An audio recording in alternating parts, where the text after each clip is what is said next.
ओम श्री परमात्मने नमः।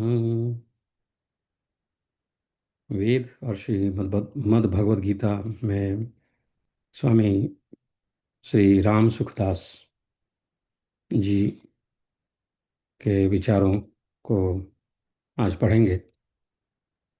तो स्वामी जी कहते हैं कि वेद नाम शुद्ध ज्ञान का है जो परमात्मा से प्रकट हुआ है।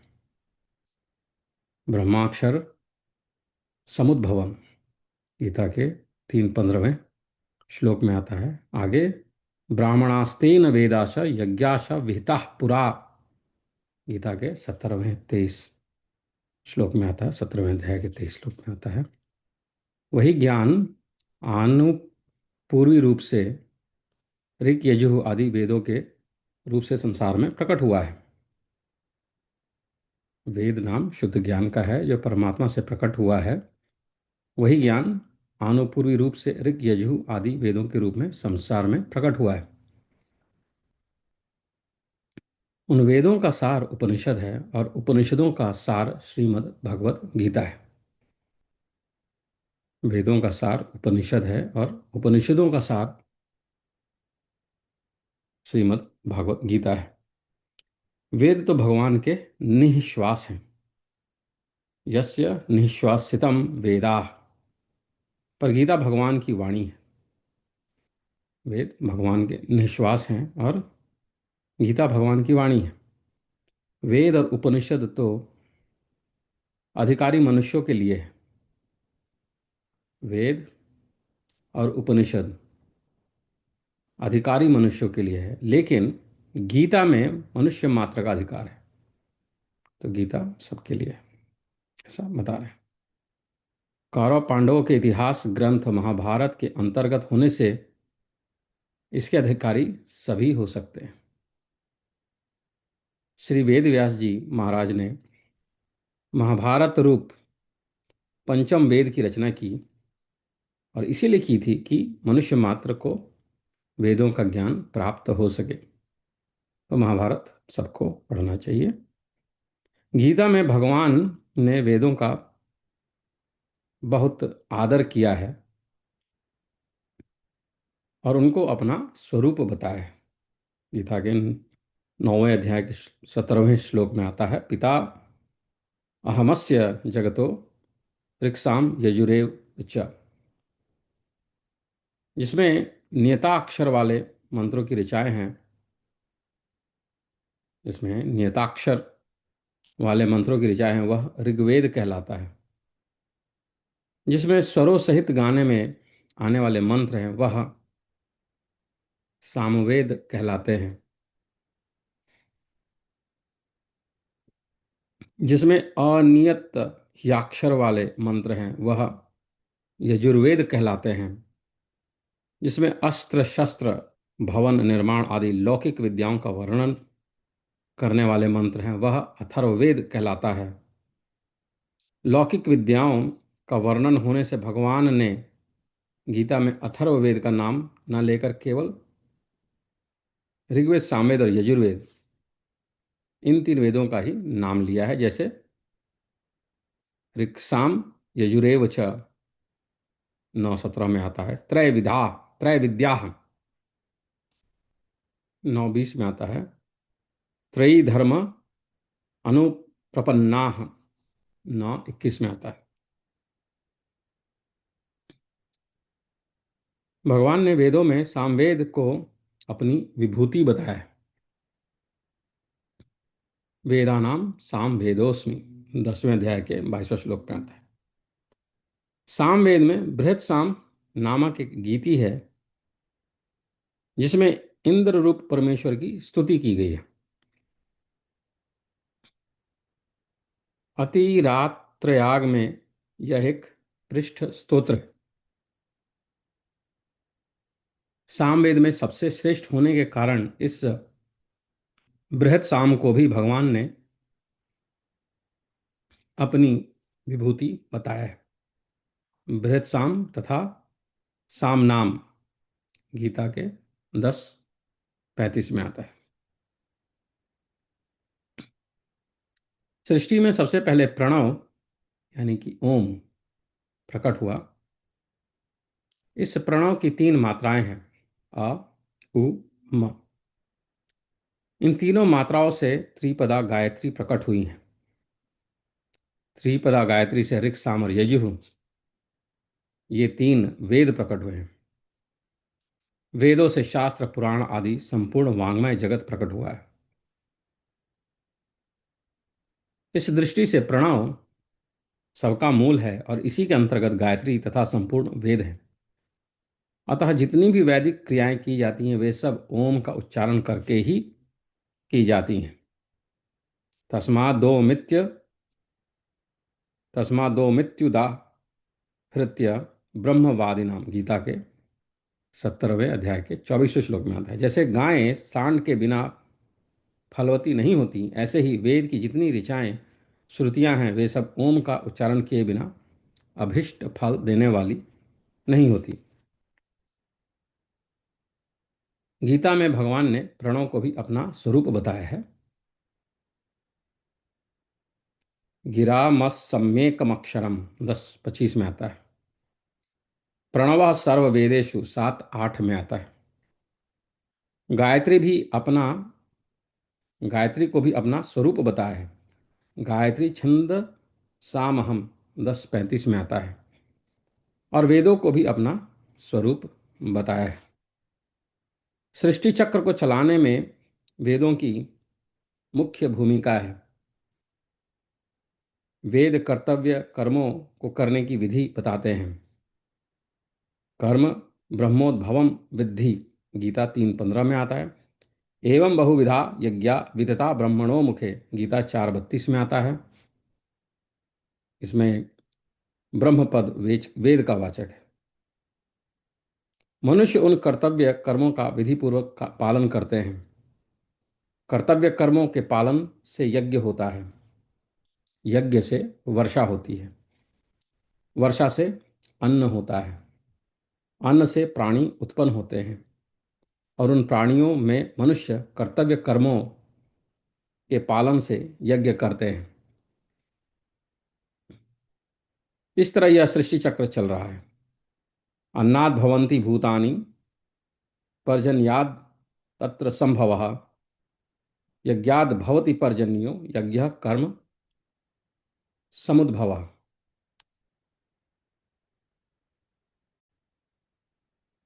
कर्म ब्रह्मोद्भवं विद्धि ब्रह्माक्षर समुद्भवम, तस्मात् सर्वगतम ब्रह्म नित्यम यज्ञे प्रतिष्ठितम, गीता के तीसरे अध्याय के 14वें और 15वें श्लोक है ये।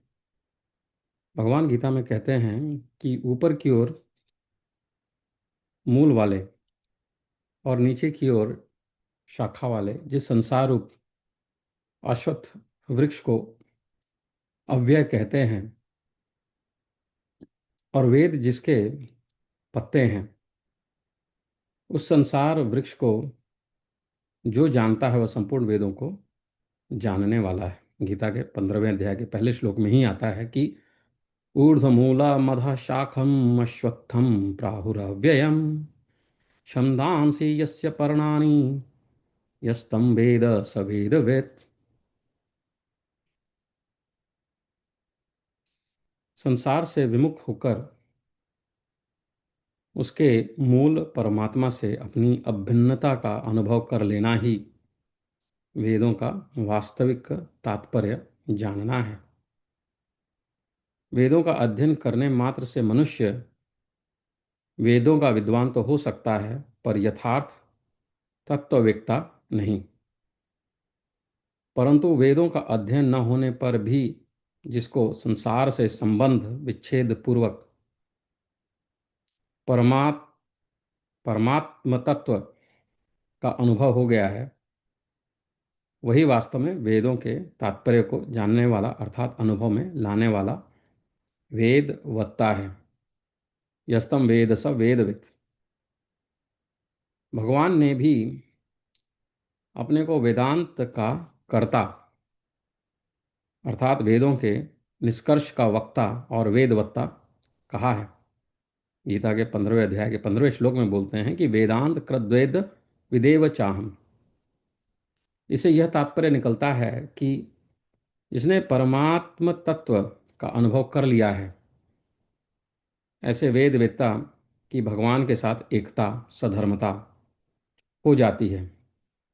ममा साधर्म्य मागता हम, गीता के 14वें अध्याय के दूसरे श्लोक में आता है। भगवान ने गीता में अपने को ही संसार वृक्ष का मूल यानी पुरुषोत्तम बताया है। यस्मात् अक्षरमतीतो हम अक्षरादपि चोत्तमः अतोस्मि लोके वेदे च प्रथितः पुरुषोत्तमः। गीता के 15वें अध्याय के 18वें श्लोक में यह बात आती है। कहते हैं कि मैं क्षर से अतीत हूँ और अक्षर से भी उत्तम हूँ, इसलिए लोक में और वेद में पुरुषोत्तम नाम से प्रसिद्ध हूँ। वेद में एक पुरुष सूक्त में पुरुषोत्तम का वर्णन हुआ है। गीता में भगवान कहते हैं कि वेदों में इंद्र रूप से जिस परमेश्वर का वर्णन हुआ है वह भी मैं ही हूँ, इसलिए स्वर्ग प्राप्ति चाहने वाले मनुष्य यज्ञों के द्वारा मेरा ही पूजन करते हैं। त्रय विद्या माम सोमपा पूत पापा यज्ञैरिष्ट्वा स्वर्गतिम प्रार्थयन्ते। गीता के 9वें अध्याय के 20वें श्लोक में आता है। वेदों में सकाम भाव वाले मंत्रों की संख्या तो 80,000 है, पर मुक्त करने वाले अर्थात निष्काम भाव वाले मंत्रों की संख्या 20,000 ही है। इसमें 4,000 मंत्र ज्ञान कांड के और 16,000 मंत्र उपासना कांड के हैं। इसलिए गीता में कुछ लोग ऐसे भी आते हैं जिनमें वेदों की निंदा प्रतीत होती है, जैसे याम इमाम पुष्पिताम वाचम, दूसरे अध्याय का 42वां श्लोक। वेदवादरताः, दूसरे अध्याय का 42वां श्लोक। कामात्मानः स्वर्गपरा भोगेश्वर्य गतिम प्रति, दूसरे अध्याय का 43वां श्लोक। त्रैगुण्य विषया वेदा, दूसरे अध्याय का 45वां श्लोक।